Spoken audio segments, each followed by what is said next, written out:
Hi, I'm WABE contributor and senior editor at the AJC, Mike Jordan. I'm Sammy Purcell, associate editor of Rough Draft Atlanta. And this is How Do You Atlanta? Let's take a look at what's going on in the city this week. What do you got for us, Mike? All right, we're back. And this week we have Bikeaversary. So this is a pretty interesting event, especially if you are into cycling. And for Black community people, this is a group called Red, Bike, and Green Atlanta, which is celebrating over a decade of Black folks on bike, as they call it. So a decade of building the community. It's enhanced the overall community, they say, and it's contributed to wellness, wealth, and a healthier earth, of course, because if you're on the bike, you are not driving a car. Some of the great events going on for this 3-day event include Bike the Culture, and this is Friday, May 10th. So at Clutch Bike Shop, there's going to be sprints, there's going to be a race, so it's really going to be a really interesting thing starting at 7 p.m. for the actual registration, and the racing starts at 7:30.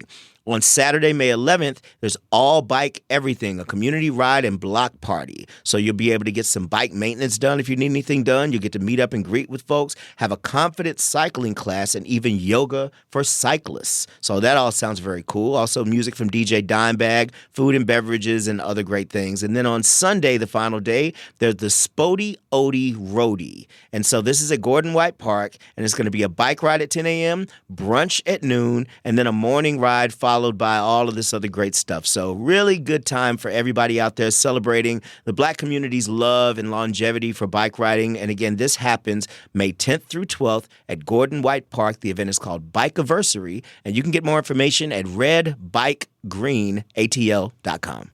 I have always wanted to get a bike. I feel like if you ride a bike in the city of Atlanta, you're pretty brave. I feel like shouts to you. That's how I felt. I lived in Boston for a bit, and I felt probably worse about it there. But I've always really wanted one. And I think especially in the kind of like smaller communities, you're right. Like you don't need to drive your car to the restaurant down the street when you live in a small neighborhood. You know, no. It'd be and nice then to have a bike. With what we've done with the Beltline and with some other paths that lead off from it, I mean, they're even making more bike lanes. Yes, I feel the same fear, and I do have a bike. Yeah. And I mean, I live in East Point, and getting around, there's places on the road that I just have to get on the sidewalk. So don't come after me, police, but I'm trying to live. But really, I agree with you. But the more we normalize these types of things and this lifestyle and behavior of just like, this is a city where we have to work on our pedestrianism, then we're going to get to a happier place and things will be safer. So I'm all for events like this. Shut down the streets, bring out the bikes. Absolutely. Bring out the bikes. Bringing out the bikes. That's right. What do you have next, Sammy? So this started on May 7th, but it's going through this weekend, so going through May 12th. To Kill a Mockingbird is at the Fox. So this is Academy Award winner Aaron Sorkin's adaptation of Harper Lee's Pulitzer Prize-winning novel. So Aaron Sorkin, The Social Network, A Few Good Men, Molly's Game, that might be a deep cut for some people, Moneyball. He's written a ton of things that you know.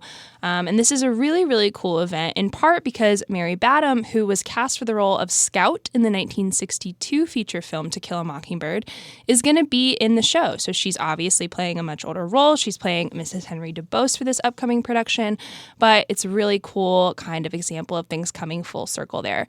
And the show is also a little different than the book you might remember. So this adaptation follows the story of Atticus Finch, a lawyer in the 1930s in Alabama, as he defends Tom Robinson, a Black man falsely accused of rape.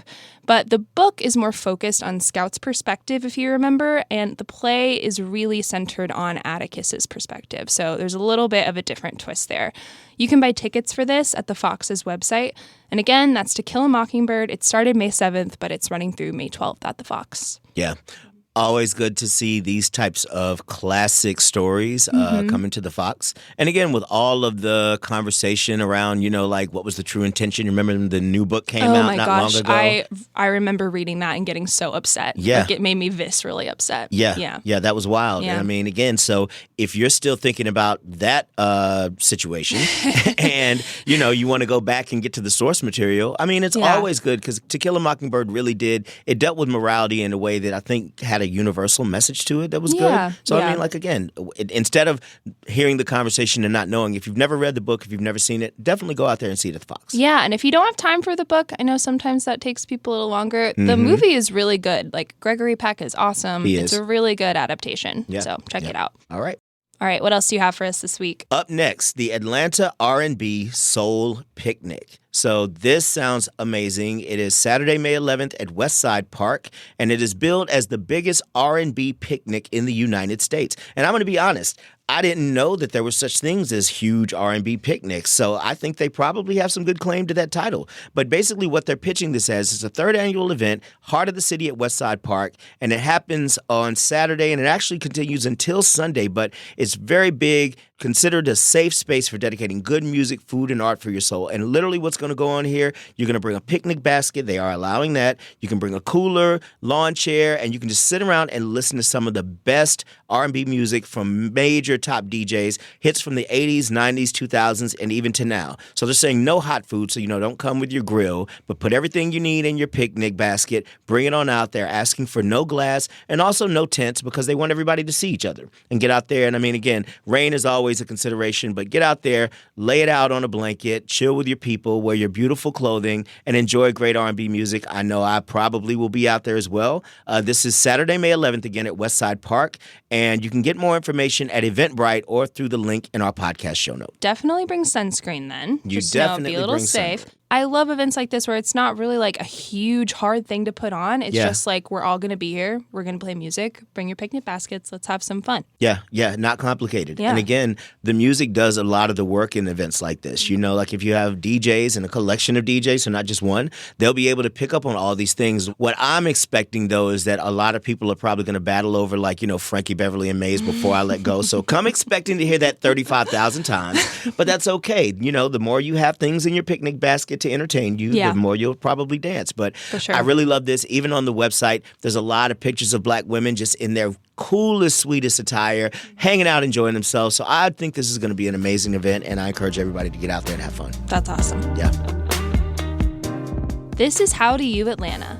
I'm Sammy Purcell, and we'll be right back after this break.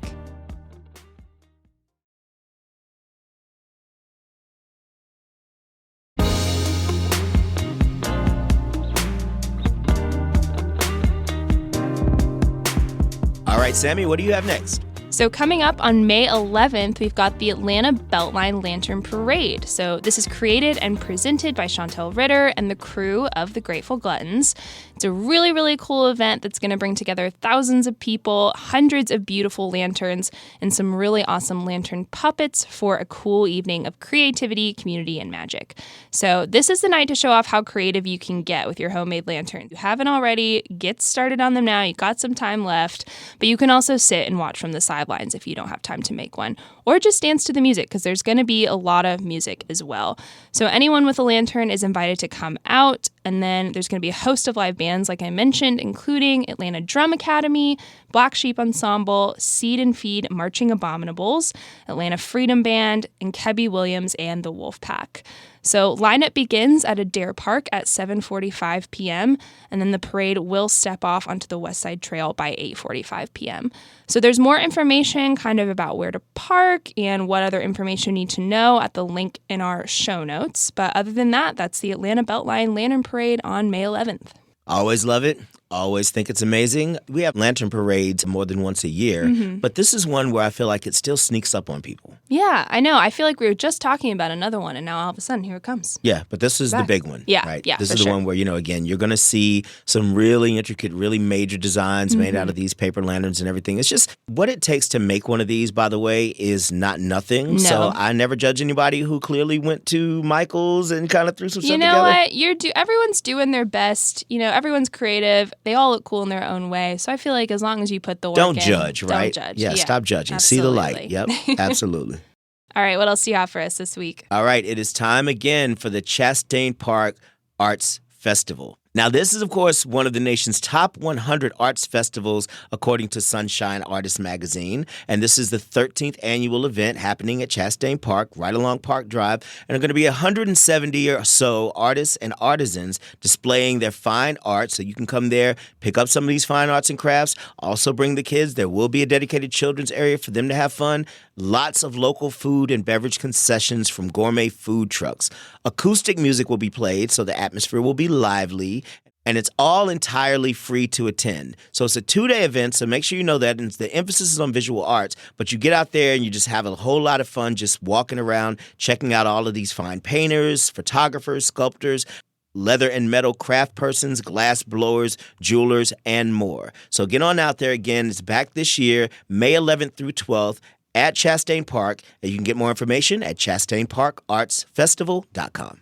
You know, having these like designated kid zones, I feel like that's such a thing now that they're pushing. And I do kind of remember there being stuff like that when I was little, but we were also just like running around being hooligans. Like they weren't really pushing it as much as they are now, I think, which is really cool because then it is like a whole family friendly thing. You can bring everyone. Yeah. And I would encourage you, I don't know, I don't think you have any kids that you've told me about so far. Not. Yeah. Well, actually, no. When you get, okay. Well, let us know offline.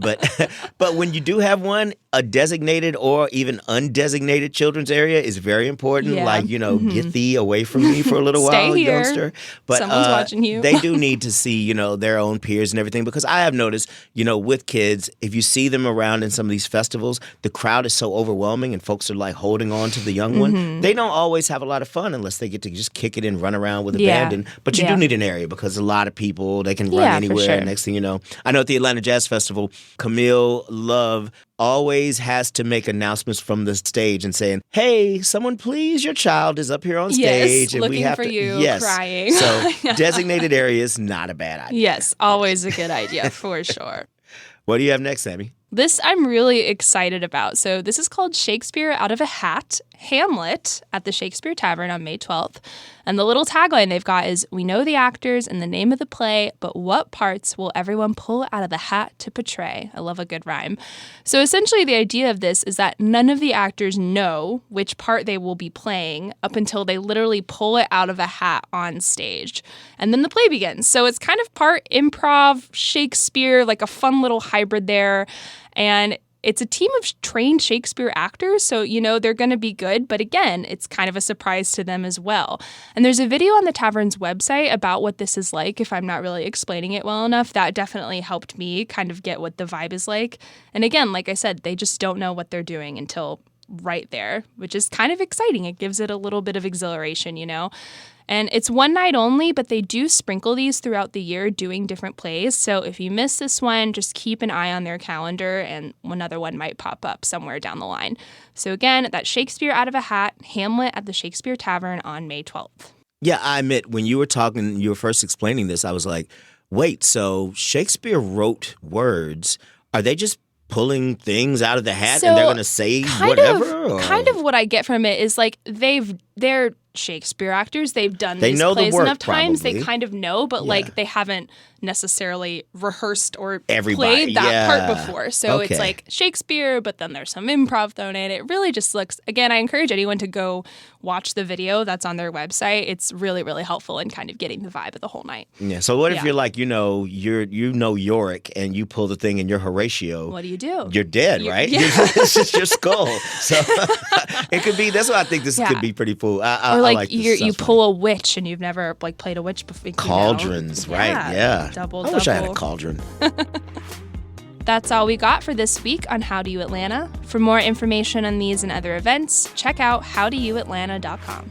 How Do You Atlanta is a joint production of WABE and Rough Draft. This podcast is produced by Crystal Devone with editing from Scotty Crow, WABE's Vice President of Audio. You can find links to all these events in the podcast show notes.